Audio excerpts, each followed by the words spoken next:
यकीन मानिए, सिर्फ एक रात की बात है और चीन के एक भीड़भाड़ वाले शहर में 10 मंजिला इमारत तनकर खड़ी हो गई। ये रफ्तार अमेरिका में बनने वाली ऊंची इमारतों के मुकाबले दसियों बल्कि सैकड़ों गुना ज्यादा तेज है। कंस्ट्रक्शन की दुनिया को जिसने सच में हिलाकर रख दिया, वो साइट पर हो रहा काम नहीं था, बल्कि वो असली खेल था जो क्रेन के आने से बहुत पहले ही पर्दे के पीछे शुरू हो चुका था। कंक्रीट के वे भारी भरकम ढांचे जिनमें से हर एक का वजन कई कई टन था। इन्हें फैक्ट्रियों के अंदर इतनी बारीकी से बनाया गया कि गलती की गुंजाइश बस कुछ मिलीमीटर ही थी। इसके बाद इन्हें सीधे साइट पर ले जाया गया और किसी बड़े खिलौने की तरह एक के ऊपर एक सजा दिया गया। घंटों तक कंक्रीट मिलाने का झंझट खत्म और ना ही इसके सूखने का कोई लंबा इंतजार। और सबसे बड़ी बात, हर मंजिल के साथ बढ़ने वाली छोटी छोटी गलतियों का डर भी नहीं रहा। जब ऊंची इमारतें बनाना सिर्फ सामान उठाने और उन्हें आपस में जोड़ने का खेल बन जाए, तो समझ लीजिए कि इंसानों के आसमान छूती इमारतें बनाने के पुराने तरीके अब पूरी तरह से बदल रहे हैं। पर सवाल यह है कि क्या यह तरीका वाकई कारगर है? चलिए आज मैंड्रिन टेक पर इसकी तह तक जाते हैं। तेजी से बढ़ती शहरी आबादी के इस भारी दबाव के बीच कंस्ट्रक्शन अब सिर्फ मकान बनाने तक सीमित नहीं रहा, बल्कि ये हमारे हेल्थ केयर सिस्टम के वजूद की लड़ाई बन गया है। 2019 की कोविड-19 महामारी ने दुनिया को दिखा दिया कि हमारा हेल्थ केयर सिस्टम अंदर से कितना खोखला था। जैसे जैसे मरीजों की तादाद बेकाबू हुई, दुनिया भर के अस्पताल घुटने टेकने लगे, बेड खत्म हो रहे थे। और सच तो यह है कि समय ही सबसे कीमती चीज बन चुका था। वर्ल्ड हेल्थ ऑर्गेनाइजेशन के अंदाजों पर गौर करें तो इस भयानक महामारी ने पूरी दुनिया में तकरीबन 1,50,00,000 लोगों की जान ले ली। अपने पीछे ये ऐसा डर और बेचैनी छोड़ गई जो आधुनिक इतिहास में शायद ही कभी देखी गई हो। जब वुहान इस तबाही का केंद्र बना, तो चीन ने एक ऐसा रास्ता चुना जो पहले कभी नहीं देखा गया था।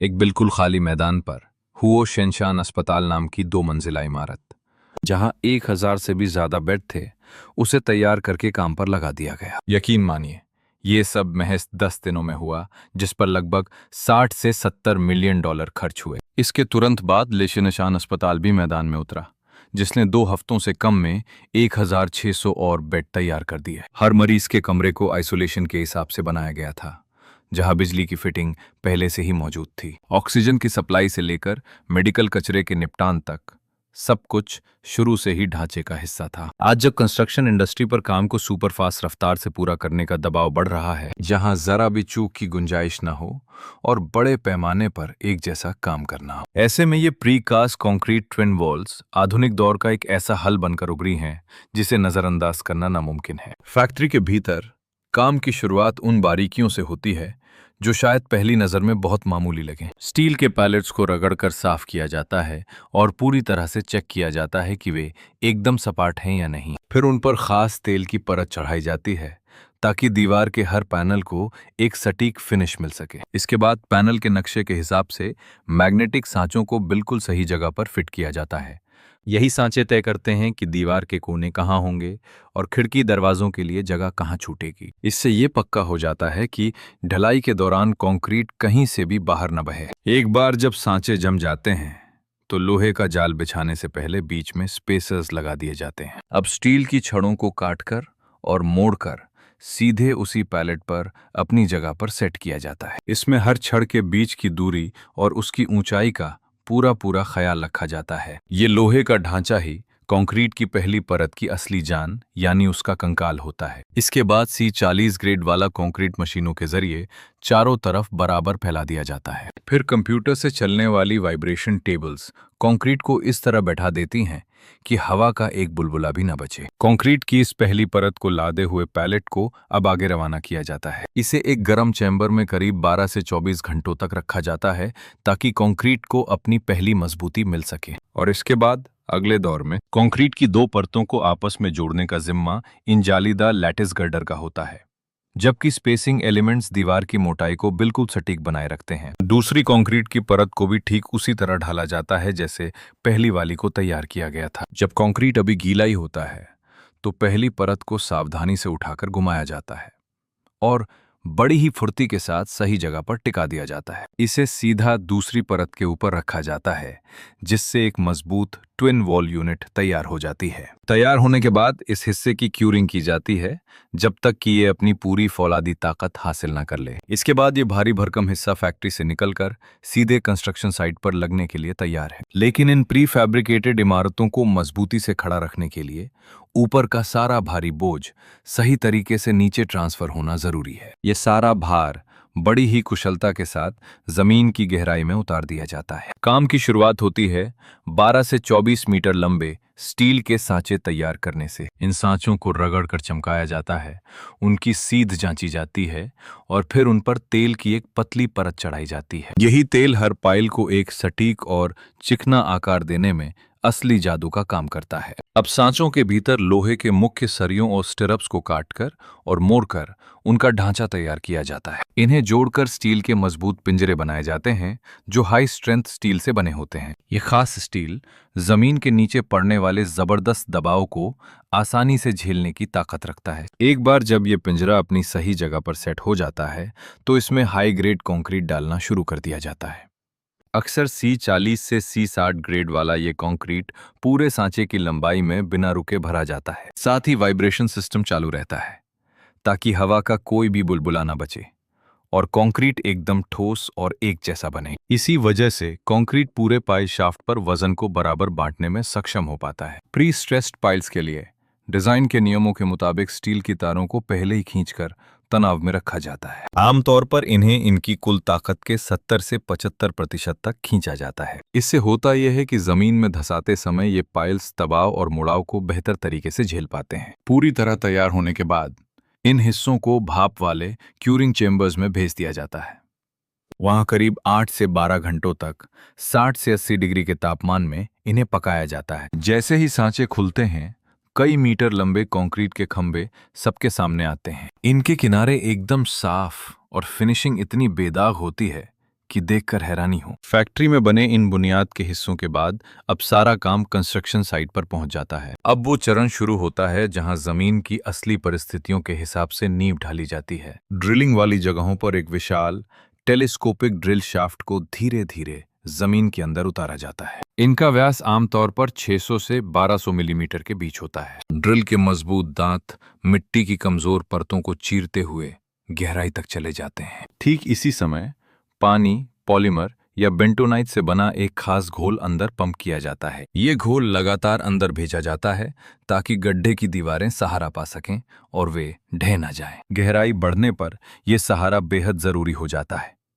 इस दौरान बाहर निकली मिट्टी और फालतू घोल को हटा दिया जाता है। सारा मलबा वापस सतह पर लाया जाता है ताकि गड्ढा अपने तय किए गए आकार में ही बना रहे। ड्रिलिंग के दौरान गड्ढे का नाप रत्ती भर भी नहीं बदलता और गहराई पूरी होते ही लोहे का पिंजरा नीचे उतारा जाता है। स्टील के उस भारी जाल को शाफ्ट में डाला जाता है और बड़ी ही सावधानी से अलाइन किया जाता है। इसे बिल्कुल सेंटर लाइन और सही गहराई के हिसाब से सेट करना सबसे अहम काम है। फिर एक फ्रेमी पाइप की मदद से गड्ढे के सबसे निचले हिस्से से कंक्रीट भरना शुरू किया जाता है। जैसे जैसे कंक्रीट भरता है, वो घोल को ऊपर की ओर धकेलता है और एक ठोस खंभा तैयार होता जाता है। पाइल्स के ऊपरी सिरों पर सरिये छोड़ दिए जाते हैं ताकि आगे का कनेक्शन बनाया जा सके। ये ऊपर की नींव को जोड़ने की तैयारी है, जिसके लिए पहले से बने कंक्रीट फाउंडेशन बीम्स का इस्तेमाल होता है। 6 से 12 मीटर लंबे और कई टन भारी इन बीम्स को विशाल क्रेन की मदद से हवा में उठाया जाता है। इन्हें सीधे पाइल्स के सिरों पर बिठा दिया जाता है और ग्राउट या कंक्रीट से हमेशा के लिए फिक्स कर देते हैं। इस पूरी प्रक्रिया की निगरानी हर पल लेजर पोजिशनिंग सिस्टम के जरिए की जाती है। ऊंचाई मापने वाले खास उपकरणों का भी उपयोग होता है ताकि पूरी नींव की बनावट में रत्ती भर की भी चूक ना हो। तो सारा खेल इस मजबूत नींव से शुरू होता है। ये एक ऐसा जबरदस्त ढांचा है जो ऊपर की पूरी इमारत का भारी भरकम बोझ उठाने के लिए एकदम तैयार खड़ा रहता है। जैसे ही नींव पूरी तरह जम जाती है और अपनी पूरी ताकत हासिल कर लेती है, तब जाकर शुरू होता है असली निर्माण का काम। अब बस रुकना नहीं है। अब कंस्ट्रक्शन साइट पर सब कुछ किसी फैक्ट्री जैसा दिखने लगता है। यहाँ ईंट पत्थर नहीं, बल्कि पहले से तैयार प्री कास्ट कंक्रीट के बड़े बड़े हिस्सों को आपस में जोड़ा जाता है। यहीं पर सबसे ज्यादा जरूरत होती है बिजली जैसी रफ्तार और रत्ती भर की सटीकता की। प्रोजेक्ट की कामयाबी बस इसी तालमेल पर टिकी है। सबसे पहले फैक्ट्री से आते हैं ये खास डबल वॉल पैनल्स। इनकी डिलीवरी भी ऐसे सधे हुए तरीके से होती है जैसे कोई पहले से तयशुदा प्रोग्राम हो। अब जरा इन पैनल्स का साइज तो देखिए। इनकी ऊंचाई 3 से 6 मीटर के बीच होती है और मोटाई करीब 20 से 30 सेंटीमीटर तक जाती है। भारी इतने की आप सोच भी नहीं सकते। जब इन्हें साइट पर लाया जाता है तो एक एक पैनल का वजन 5 टन से लेकर 20 टन से भी ज्यादा हो सकता है। इन भीमकाय टुकड़ों को टावर क्रेन्स या क्रॉलर क्रेन्स हवा में उठाती हैं और फिर एक्सपर्ट्स की टीम इन्हें इंच दर इंच सही जगह पर सेट करती है। अलाइनमेंट के लिए ये लोग हाईटेक लेजर सिस्टम का इस्तेमाल करते हैं। मकसद बस एक ही है, ऊंचाई और सेंटर लाइनों में जरा सा भी फर्क न रह जाए। ये लोग सिर्फ कुछ मिलीमीटर की ही गुंजाइश रखते हैं। यकीन मानिए, इंजीनियरिंग और मजबूती का इससे बेहतरीन मेल आपको कहीं नहीं मिलेगा। जैसे ही ये दीवारें अपनी जगह ले लेती हैं, नींव से बाहर निकले हुए लोहे के सरियों को इनके साथ मजबूती से जोड़ दिया जाता है। इस जोड़ को ऐसे तैयार किया जाता है कि पैनल के अंदर का लोहा और नींव आपस में एक जान हो जाए, एक ऐसा बंधन जो हमेशा बना रहेगा। फिर इन खाली जोड़ों को भरने के लिए खास किस्म के कंक्रीट या ग्राउट का सहारा लिया जाता है। ये सब कुछ इस तरह पैक कर देता है कि कोई गैप ना बचे। इससे एक ऐसा अटूट कनेक्शन बनता है जो ऊपर की पूरी मंजिल का भार सीधे नीचे की नींव तक पहुंचा देता है। असली मजबूती तो यही है। इसके बाद नंबर आता है छत का। यहां प्रीकास्ट या फिलाग्री फ्लोर स्लैब्स को बिछाया जाता है जो पूरी इमारत को ऊपर से बांधे रखते हैं। ये स्लैब भी कुछ कम नहीं है, 2 से 3 मीटर चौड़े और लंबाई में 8 से 10 मीटर तक फैले हुए। इन्हें सीधा उन दीवारों पर टिका दिया जाता है जो वजन उठाने के लिए बनी हैं और फिर सरियों के जाल से इन्हें पूरी तरह लॉक कर देते हैं। अब बारी आती है फिनिशिंग की।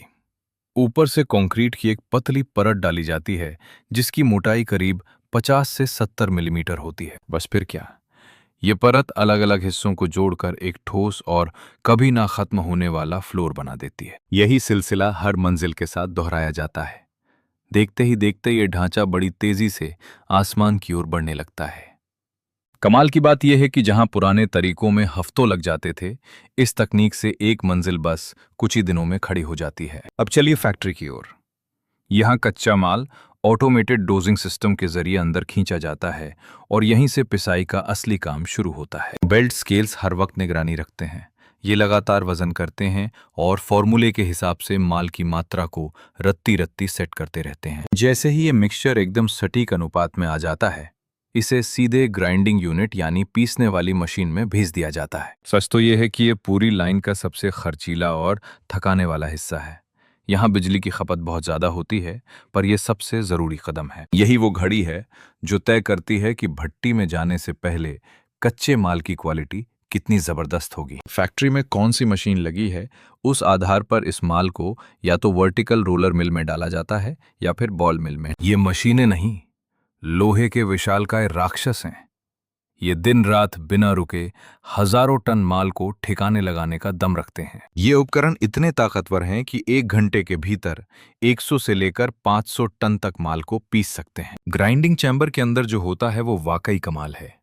भारी रोलर्स का दबाव और रगड़ पत्थर जैसे सख्त माल को भी पाउडर बना देती है। ये मशीनें कणों को इतना बारीक कर देती हैं कि उनका साइज 90 माइक्रोन से भी छोटा रह जाता है।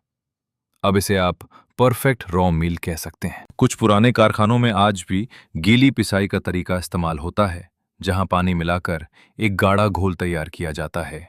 इस तरीके से केमिकल कंट्रोल करना तो आसान हो जाता है, पर इसमें एनर्जी बहुत ज्यादा बर्बाद होती है। इसी वजह से अब धीरे धीरे इसे बंद किया जा रहा है और लोग ज्यादा स्मार्ट ड्राई ग्राइंडिंग की तरफ बढ़ रहे हैं। पूरे प्रोसेस के दौरान हर छोटी बड़ी चीज पर पैनी नजर रखी जाती है। सब कुछ उसी पल कंप्यूटर स्क्रीन पर दिखाई देता है। माल की मात्रा, पीसने की रफ्तार, पाउडर का बारीकपन और गैस का तापमान, सब कुछ कंट्रोल में रहता है। यहाँ स्काडा सिस्टम का काम है ये देखना कि कच्चा माल अगले पड़ाव पर जाने से पहले पूरी तरह स्थिर और एक जैसा हो, क्योंकि अगर यहाँ कंसिस्टेंसी में जरा भी चूक हुई तो भट्टी तक पहुंचते पहुंचते सारा माल बेकार हो सकता है। अब प्री हीटर टावर का जादू शुरू होता है। यहाँ गर्म गैसों का बहाव माल को भट्टी के लिए तैयार करने लगता है, लेकिन उस सबसे कठिन और भयानक गर्मी वाले स्टेज पर जाने से पहले कच्चे माल को अपना एक अलग रास्ता तय करना होता है, और वो जगह है रोटरी किन, यानी घूमने वाली भट्टी। यहीं पर माल का असली कायापलट होता है और वो कंक्रीट बनने की ओर बढ़ता है। ये टावर दरअसल गर्मी की ताकत का इस्तेमाल करके पूरे औद्योगिक प्रोसेस को कई गुना ज्यादा कुशल बना देता है। ये कच्चे माल को उस तपती हुई गर्मी के लिए तैयार कर देता है जो घूमने वाली भट्टी के भीतर उसका इंतजार कर रही है। आज भी ये रोटरी भट्टी दुनिया भर के कंस्ट्रक्शन और इंफ्रास्ट्रक्चर की सबसे अहम कड़ी बनी हुई है। टावर की सबसे ऊंची चोटी से अब माल नीचे की ओर गिरना शुरू होता है, सीधे इस सिस्टम के दिल में समा जाने के लिए। चूना, पत्थर और मिट्टी का ये मेल उन ऊंचे साइक्लोन चेंबर से नीचे गिरता है, मानो गर्म हवा के बवंडर में नाच रहा हो। हर एक साइक्लोन एक कुदरती हीटर जैसा है, जो पलक झपकते ही हर एक कण को 850 डिग्री तक दहका देता है। इस टावर के धड़कते हुए दिल यानी कैल्साइनर में पहुंचते ही कार्बोनेट्स पूरी तरह से टूटने लगते हैं। यहीं पर वो कच्चा माल उन खनिजों में बदल जाता है जो भयंकर गर्मी में रिएक्ट करने के लिए तैयार है। स्टील के कमरों से गुजरता ये ढांचा किसी मशीनी नदी जैसा दिखता है, जो ऊपर से नीचे की तरफ बह रही हो। ये नीचे लगे बर्नर से सारी ऊर्जा सोख लेता है। कभी कोयला यहाँ का राजा हुआ करता था, पर अब खर्चा बचाने और प्रदूषण कम करने के लिए फैक्ट्रियां नए जमाने के ईंधनों का सहारा ले रही हैं। घूमती हुई भट्टी की वो भारी गड़गड़ाहट और दहकती हुई लाल लपटें मिलकर एक अनोखा मशीनी संगीत पैदा करती हैं। इस लंबी स्टील की नली के अंदर प्री हीटर से आया हुआ सारा कच्चा माल धीरे से गिरता है। भट्टी के हल्के से झुकाव की वजह से ये माल धीरे धीरे खिसकता है और अंदरूनी दीवार के साथ गोल गोल घूमता है। जैसे ये सबसे गर्म इलाके में पहुंचता है, मिट्टी और पत्थर का हर कतरा 1100 डिग्री से भी ज्यादा की आग झेलता है। यहाँ पत्थर अपनी पुरानी पहचान खोकर नए खनिजों का रूप लेने लगते हैं।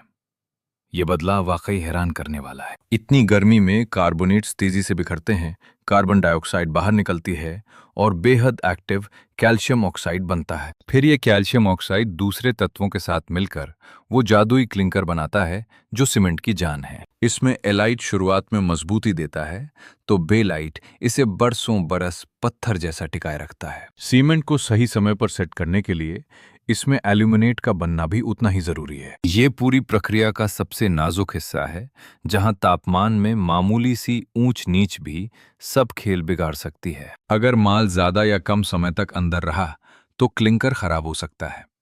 हालात काबू में रखने के लिए कंट्रोल सिस्टम हर पल भट्टी की रफ्तार, ईंधन की सप्लाई और गैस के दबाव पर अपनी पैनी नजर रखता है। हीट सेंसर और इंफ्रारेड कैमरे इस तपती हुई दुनिया की एक एक हलचल को स्क्रीन पर दिखाते रहते हैं। बर्नर से निकलने वाली आग बवंडर की तरह घूमती है ताकि उसकी लपटें माल के ढेर में गहराई तक गर्मी पहुंचा सकें। इस धमाके जैसी रिएक्शन से निकलने वाली गर्म गैसें भट्टी के मुहाने से बाहर खींच ली जाती हैं। वहीं बची हुई गर्मी को बेकार नहीं जाने दिया जाता, उसे वापस प्री हीटर में भेज दिया जाता है। भट्टी के आखिरी छोर तक पहुंचते पहुंचते सारा माल लाल दहकते हुए क्लिंकर के गोलों में तब्दील हो जाता है। आग और लोहे की उस गूंजती हुई दहाड़ के बीच ये गोले लगातार आगे बढ़ते रहते हैं। जब ये क्लिंकर भट्टी से बाहर निकलते हैं तब भी इनकी लाल चमक कम नहीं होती। इनकी ये तेज रफ्तार इन्हें सीधा कूलिंग सिस्टम की तरफ ले जाती है, जहां इनका इलाज होना है। एक चलती हुई जाली पर नीचे से ठंडी हवा के जबरदस्त झोंके ऊपर की तरफ फेंके जाते हैं। ये ठंडी हवा उस 1000 डिग्री से भी ज्यादा की भयानक तपिश को शांत करने का काम करती है। ठंडा होते ही क्लिंकर का रंग धीरे धीरे बदलने लगता है और उनसे निकलने वाली गर्मी हवा में लहरें बनाती है। गर्म हवा की वो धुंध और मध्यम पड़ती लाल रोशनी, मंजर किसी फिल्म के सीन जैसा लगता है। गर्मी और मशीनी हरकत का ये मेल क्लिंकर के अंदरूनी ढांचे को पूरी तरह से स्थिर कर देता है। आगे बढ़ते हुए भी इन दानों में थोड़ी गर्मी बची रहती है, मानो ये अभी भी आग को याद कर रहे हो। अब बारी है पिसाई की। ये भीमकाय ग्राइंडिंग मिल हर दिन कई 100 टन माल डकार जाती है। यहाँ क्लिंकर के साथ करीब 3 से 5% जिप्सम और कुछ खास मसाले मिलाए जाते हैं। अक्सर इसमें फ्लाई ऐश या भट्टी से निकला हुआ दूसरा बारीक कचरा भी मिला दिया जाता है। लोहे के गोलों या भारी रोलर्स के नीचे पिसकर ये पूरा मिश्रण अपना वजूद खो देता है। आखिर में ये उस बारीक पाउडर में बदल जाता है जिसका सरफेस एरिया 4500 वर्ग सेंटीमीटर होता है। हवा में उड़ती बारीक धूल और मशीनों पर पड़ती रोशनी एक अलग ही दुनिया का एहसास कराती है। यहाँ की हर मशीन को देखकर लगता है जैसे वो सिर्फ लोहा नहीं बल्कि कोई जिंदा चीज हो। ऑटोमेटिक सिस्टम और सेंसर हर एक बैच को बारीकी से जांचते हैं ताकि क्वालिटी में कोई कमी न रहे। ये सारा तामझाम सिर्फ इसलिए है ताकि सीमेंट के हर कण में खनिजों का सही तालमेल बना रहे। हर एक कदम पर इतनी सावधानी बरती जाती है कि सीमेंट की मजबूती से कोई समझौता ना हो। आज की ये आधुनिक टेक्नोलॉजी ही है जो इस बड़े काम को बिना किसी रुकावट के मुमकिन बनाती है। तभी तो सीमेंट की हर बोरी में वही भरोसा और वही मजबूती मिल पाती है जिसकी हमें उम्मीद होती है। बेजोड़ मजबूती और बारीकी का खेल।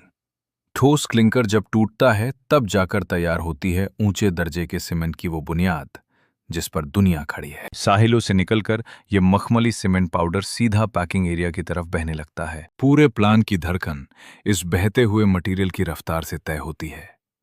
एक ऐसा सिलसिला जो कभी थमता नहीं। हर एक खाली बोरी को बिल्कुल सही तरीके से फिलिंग नोजल के नीचे सेट किया जाता है और फिर आधुनिक डोसिंग सिस्टम के जादू से हर बोरी में गिरता है पूरे 50 किलो सीमेंट, 1 ग्राम भी इधर उधर नहीं। ये ऑटोमेटिक पैकिंग लाइन इतनी तेज है कि हर घंटे 5600 बोरियां तैयार कर देती है।